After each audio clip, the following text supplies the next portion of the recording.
So if you are someone that is going, man, it is July, I can only get so much done this month, these are the top 3 things to be doing this month if you're only interested in doing a couple of them.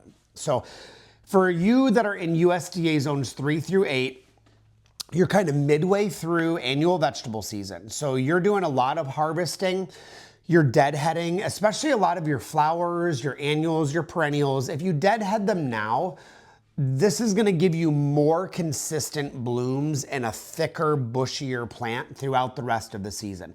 So I know it's hard, but go outside. You know, my mom would take a basket in the morning, take her morning tea, and she would just deadhead 1 basket every day and just fill the basket with the spent flowers and blooms, put them on the compost pile, you know, and just be done. Just do a little bit every day, because I feel like if you have to do it all at once, it takes like 2 days. You know what I mean? So if you just do a little bit every day, walk through the garden with your coffee, fill up a little basket or whatever with your deadheading of your annuals, of your spent perennials, it'll make you happier. It'll be so much easier to do a little bit at a time, I feel like. So the second thing, and I kind of hinted at it, for you in USDA zones 3 through 8 is composting. This is like your ideal time. Like July is peak time to compost. It's a little bit moister because of rain. You got the heat that's coming up. This is like peak season. So if you're composting in a worm bin, make sure you keep your worms moist, that you're watering them once a week and you're keeping them in a healthy environment. If they start struggling in the worm bin for vermicompost, give them some like cornmeal or some flour or something to really fatten them up really fast. Make sure they're also in full shade. Now, for those that have a compost pile, turn it once a week. Or if you've got one of those crank bins, every couple days, just give it a crank. Now, the key I feel like in July is monitoring moisture.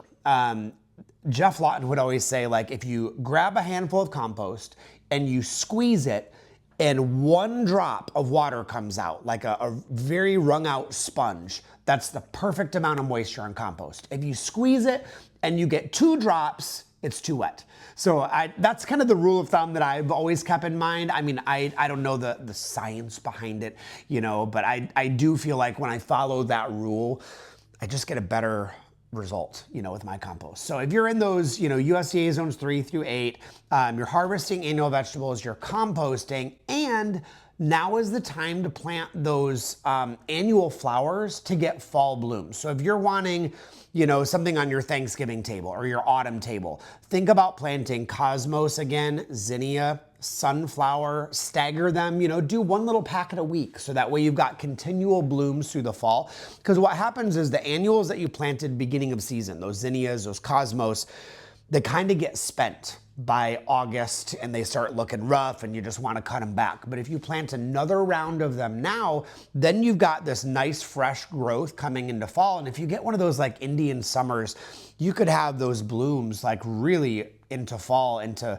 you know, September, October, even the 1st of November if we don't get, you know, a freeze or a frost or anything like that. So just consider doing another round of those annuals. And it is fun, honestly. Just take a packet of seeds, do 1 packet every week, and it'll just help stagger those blooms. It's kind of a good time. Like I used to, when I was in Kansas City, I just go through and find the bare spots, whether it's in the garden for annual vegetables or it's in the flower beds, anywhere that I had to take something out or I just struggled, just plant a few annual flowers, plant a few of the cosmos, the celosia, you know, something like that, just so you've got something growing, something thriving when the summer goes into the peak in August and 1st of September. So that's kind of the summary for you guys in USDA zones 3 through 8.